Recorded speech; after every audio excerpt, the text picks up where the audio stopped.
Welcome to ई ज्ञान। चलिए आज हम लोग नॉर्टन्स थ्योरम की स्टडी करके देखते हैं। एक्चुअली नॉर्टन्स थ्योरम जो होता है वो ड्यूअल ऑफ थेवेनिन्स थ्योरम होता है। नॉर्टन्स थ्योरम का स्टेटमेंट क्या है, चलिए अपन उसको देख लेते हैं।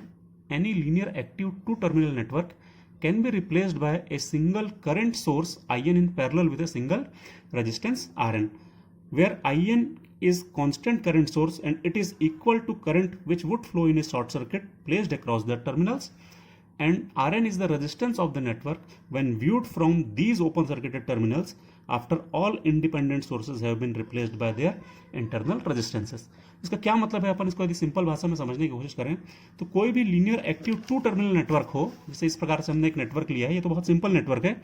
हम बहुत कॉम्प्लिकेटेड नेटवर्क भी ले सकते हैं जिसमें कई वोल्टेज सोर्सेज, कई करंट सोर्सेज प्रेजेंट हो, बहुत सारे रेजिस्टेंसेज भी सीरीज पैरेलल में कनेक्टेड हो। तो उस प्रकार का कोई भी कॉम्प्लिकेटेड नेटवर्क हो जिसके दो टर्मिनल्स हमारे पास अवेलेबल हो, तो ऐसे नेटवर्क को हम लोग रिप्लेस कर सकते हैं एक सिंगल करंट सोर्स पैरेलल में एक रेजिस्टेंस के साथ में। मतलब हम इसको एक नए नेटवर्क में कन्वर्ट कर सकते हैं जिसमें सिर्फ एक सिंगल सोर्स हो, करंट सोर्स जिसकी वैल्यू IN हो, और पैरेलल में एक सिंगल रेजिस्टेंस हो जिसकी वैल्यू RN हो, और ये जो दो टर्मिनल्स हमारे पास अवेलेबल थे A और B, वो यहाँ पर हमारे पास दो टर्मिनल्स अवेलेबल रहे।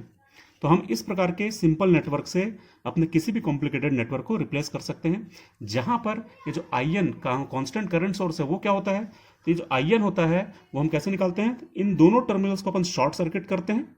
शॉर्ट सर्किट करने के बाद यहां से जाने वाला जो शॉर्ट सर्किट करंट होता है वो होता है अपना IN।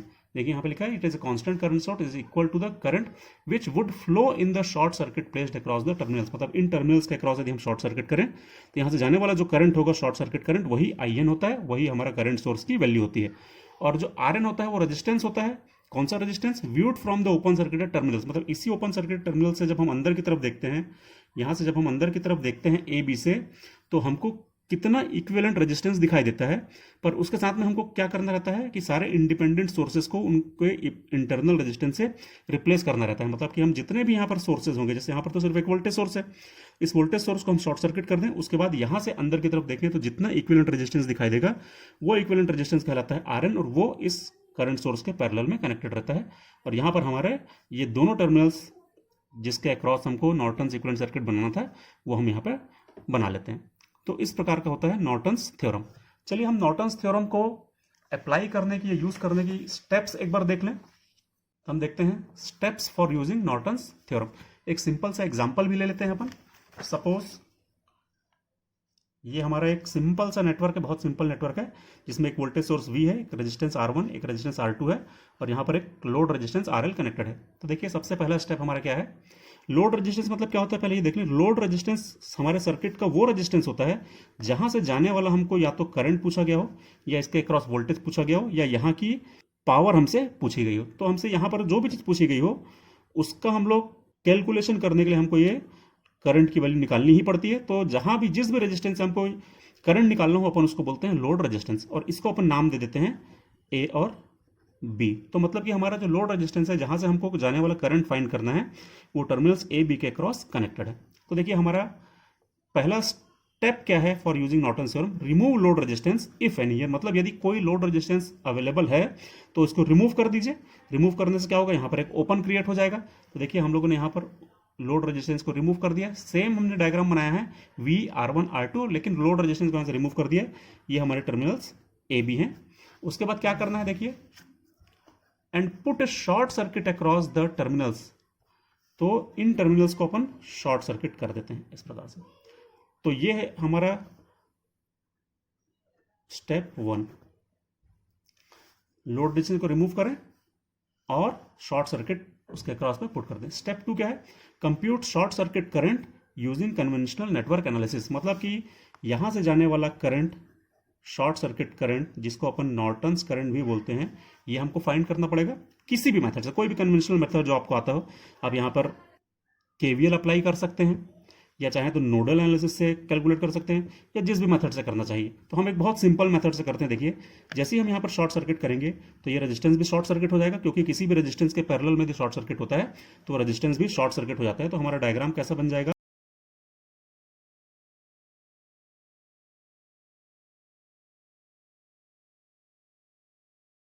ये इस प्रकार से हमारा नेटवर्क बन जाएगा, क्योंकि ये रेजिस्टेंस जो है वो शॉर्ट सर्किट के पैरेलल में होने के कारण ये भी फंक्शन करना बंद कर देगा। तो सिर्फ ये डायग्राम हमारे पास बनेगा। अब यहाँ से हम बड़े आराम से ISC या IN निकाल सकते हैं, तो क्या हो जाएगा, वो हो जाएगा V/R1। तो हमारा जो स्टेप था जिसमें हमको ISC या IN फाइंड करना था, वो आ गया है V/R1।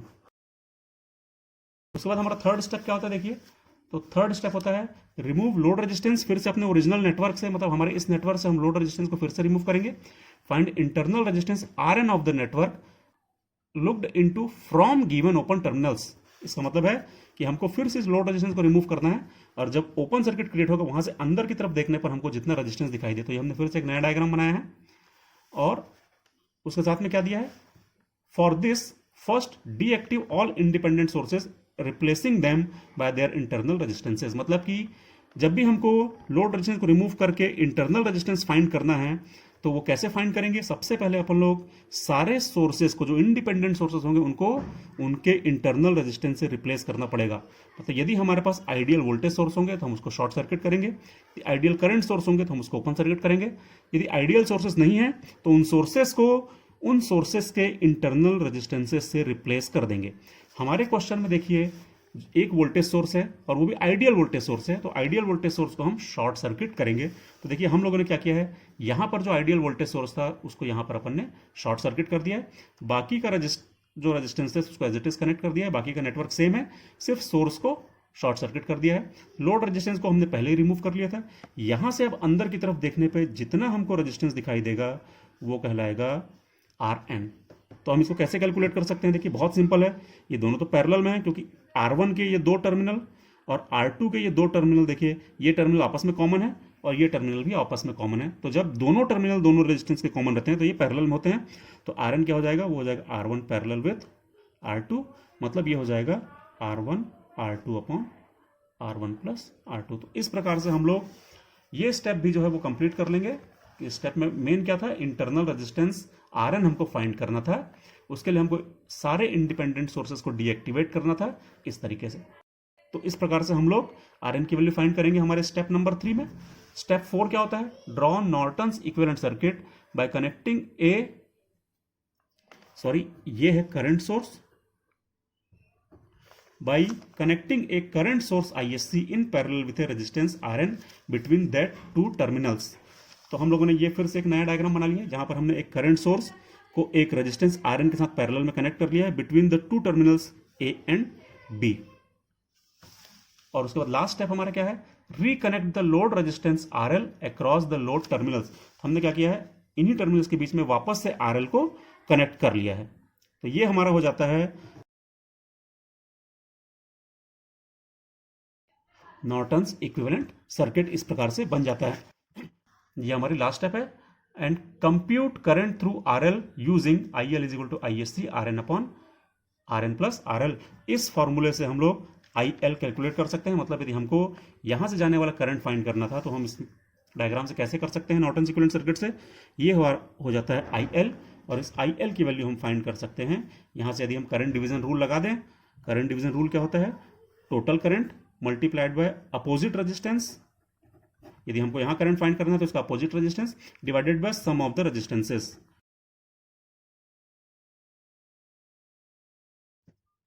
तो इस फॉर्मूले से हम लोग इस लोड रेजिस्टेंस से जाने वाला करंट आराम से फाइंड कर सकते हैं। यहां पर हम IN को ऑलरेडी देखिए यहां पर फाइंड कर चुके हैं, Rn को भी हम लोगों ने यहां पर ऑलरेडी फाइंड कर लिया है। तो यदि हम अपने इस फॉर्मूले को यूज करें तो हम लोड से जाने वाला करंट आराम से फाइंड कर सकते हैं। तो ये हो गया complete Norton's theorem. Thank you.